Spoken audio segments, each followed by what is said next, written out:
Hello friends, રીપી લર્નિંગમાં હું પિયુષ વસાવા તમારું હાર્દિક સ્વાગત કરું છું. અત્યાર સુધીના 6 લેક્ચરમાં આપણે નીટના થોડાક એમસીક્યુ જોયા. આશા હશે કે તમને સમજ પડી ગઈ હશે અને તમે બહુ સારી રીતે પ્રેક્ટિસ પણ કરેલા હશે. તો આજે આપણે નીટના થોડાક વધારે પ્રકારના એમસીક્યુ આજે 7મા ભાગમાં જોઈશું.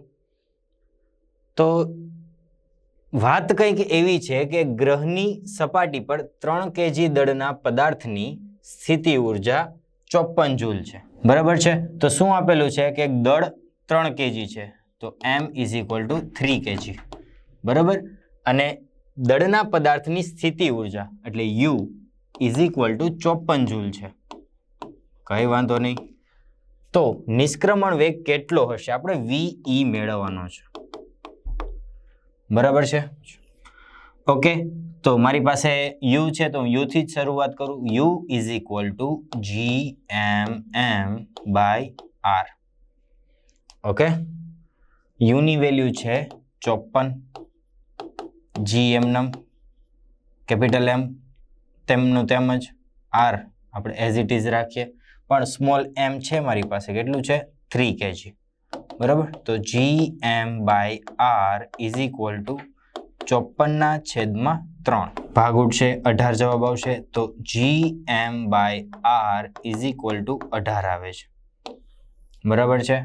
હવે આપણે નિષ્ક્રમણ વેગ જોઈએ છે એટલે કે ve = √2gm/r.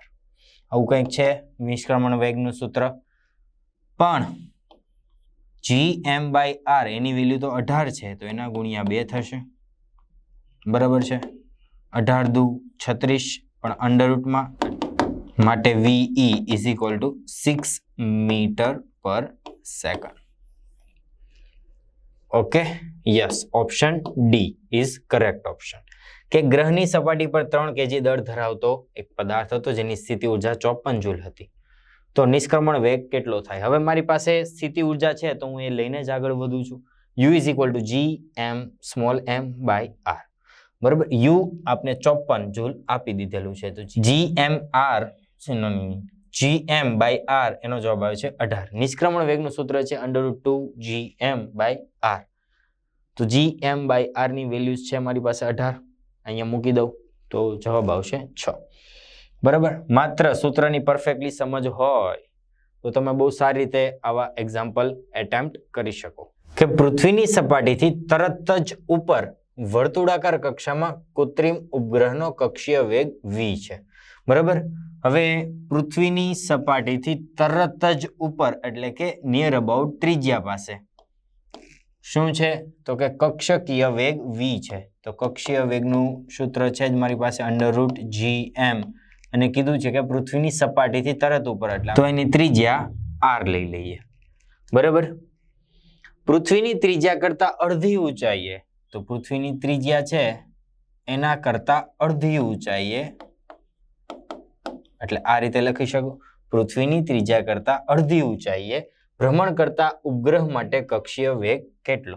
આ જે ઊંચાઈ આપેલી છે એ હશે આપણે પૃથ્વીની સપાટીથી ઊંચાઈ. બરાબર. તો મારે પૃથ્વીના કેન્દ્રથી અંતર જોઈતું હોય, આ જે h છે એ આ સપાટીથી અહીંયા કોઈક બિંદુ છે ત્યાં સુધીનું બતાવે. જો મારે કેન્દ્રથી આ અંતર જોઈતું હોય તો મારે એક r ને આની જોડે પ્લસ કરવો પડે, તો h થશે r/2 પ્લસ r, એટલે કે 3r/2. બરાબર. આ થશે આપણા કિસ્સામાં સ્મોલ r, કેન્દ્રથી જે કક્ષકીય ત્રિજ્યા છે એની વેલ્યુ. તો ત્યારે ઉપગ્રહ માટે કક્ષીય વેગ ધારો કે v' છે, કેટલો થશે? તો કે gm/r. gm as it is રહેશે. r ની વેલ્યુ છે મારી પાસે 3r/2. પણ gm ને r અંડરરૂટમાં હોય તો એને કહેવાય v, એટલે કે v અને 2/3 અંડરરૂટમાં તો એઝ ઇટ ઇઝ જ છે. તો આ મને કંઈક નવો કક્ષકીય વેગ મળે, જે છે ઓપ્શન સી. ઓકે, ખૂબ સરળ એવો એક્ઝામ્પલ હતો, પણ જો કન્સેપ્ટ ક્લિયર હોય તો જ, કે પૃથ્વીની સપાટીથી તરત જ ઉપર વર્તુળાકાર કક્ષામાં કૃત્રિમ ઉપગ્રહનો કક્ષીય ઉપગ્રહનો કક્ષકીય વેગ v છે તો v is equal to √gm/r. પૃથ્વીની ત્રિજ્યા કરતા અડધી ઊંચાઈએ ભ્રમણ કરતા ઉપગ્રહ માટે કક્ષકીય વેગ કેટલો છે એ આપણે મેળવવાનો છે. તો તરત જ ઉપર એટલે કે નિયર અબાઉટ ત્રિજ્યા લઈ લઈએ. v is equal to √gm/R.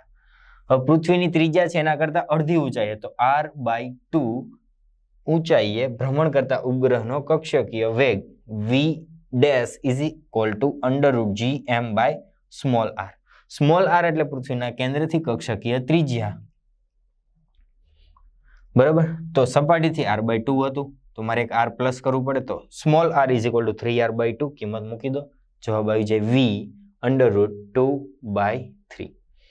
Okay, બહુ સરળ એક્ઝામ્પલ હતો. આગળનો સવાલ, બે કૃત્રિમ ઉપગ્રહો A અને B પૃથ્વીની સપાટીથી ઉપર એટલે કે RA RB અંતરે છે.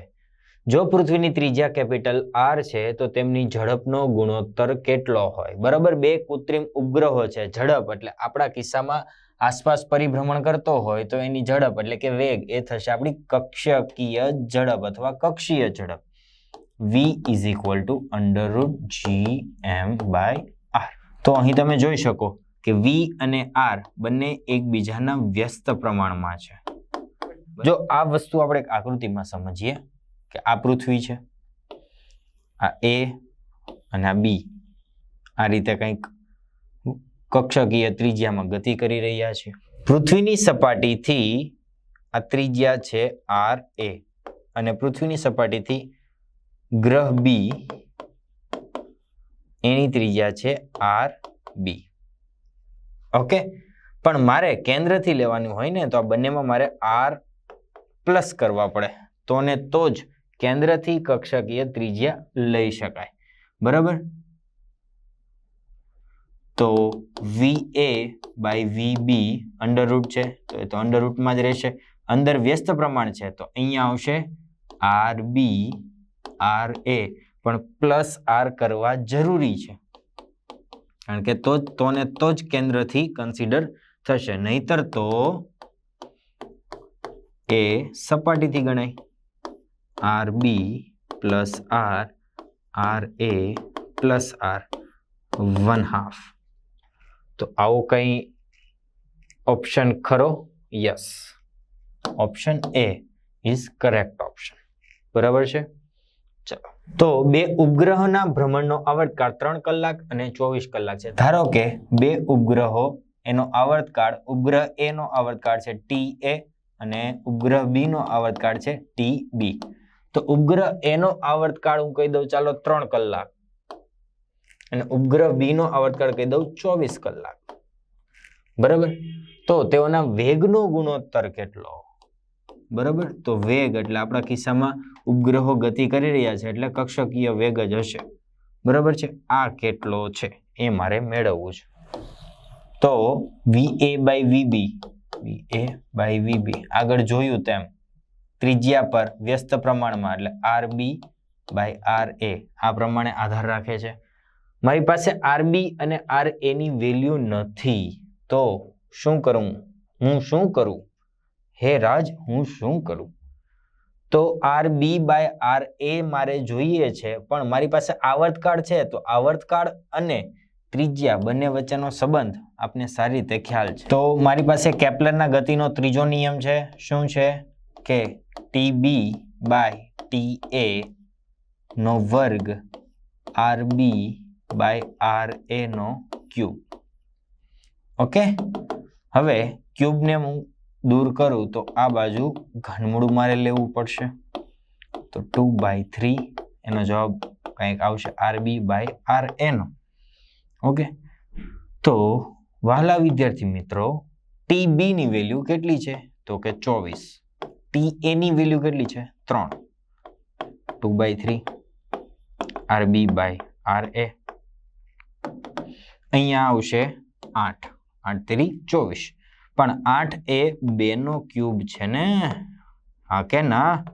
અને અહીં 2/3 તો ખરું જ, 3 3 કટ થઈ ગયા. RB/RA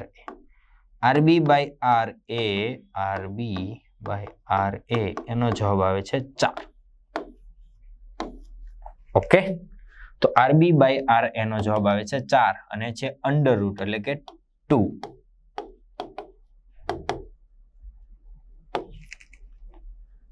બરાબર ને, સમજ પડી ને? આરબી બાય આર એ એટલે અંડર રૂટ 4 એટલે કે 2.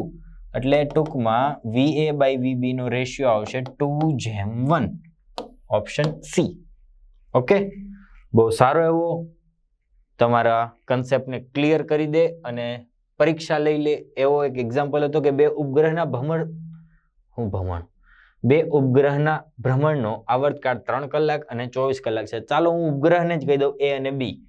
ઉપગ્રહ એ નો આવર્તકાળ છે 3 કલાક, ઉપગ્રહ બી નો આવર્તકાળ છે 24 કલાક. તેમના વેગનો ગુણોત્તર એટલે કે કક્ષકીય વેગનો ગુણોત્તર કેટલો થશે?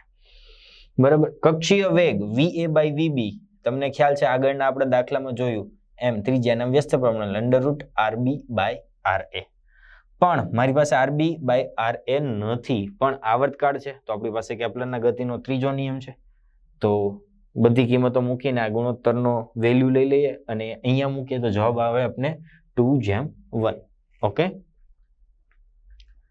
આગળનો સવાલ નીટમાં, બોર્ડમાં અને ગુજકેટમાં બધામાં એકાદ વખત તો એકાદ વર્ષમાં પૂછાઈ જ ગયેલો હશે કે જેનું પારિમાણિક સૂત્ર કયું છે. જો તમને ડાયરેક્ટ યાદ રહી ગયું હોય તો તમે બ્રિલિયન્ટ તો છો જ, પણ અમુક સ્ટુડન્ટ અમારા જેવા પણ હોય ને, અમારી કેટેગરીના, એટલે કે એક્સ્ટ્રા ઓર્ડિનરી, તો એની માટે આપણે કરવું પડે છે.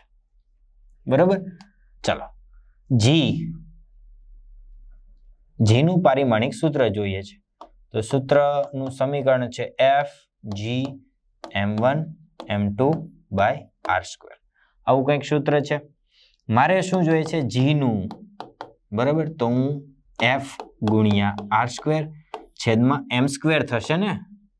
કે આનું હું કંઈક પારિમાણિક સૂત્રો મૂકું અને મને કંઈક જવાબ મળે, એ મારો આ કંઈક પારિમાણિક સૂત્ર હશે કે G = F નું બહુ સારી રીતે યાદ હોય m1L1T-2, R2 એટલે કે L2 લંબાઈનો વર્ગ અને આ છે દળનો વર્ગ એટલે કે m2.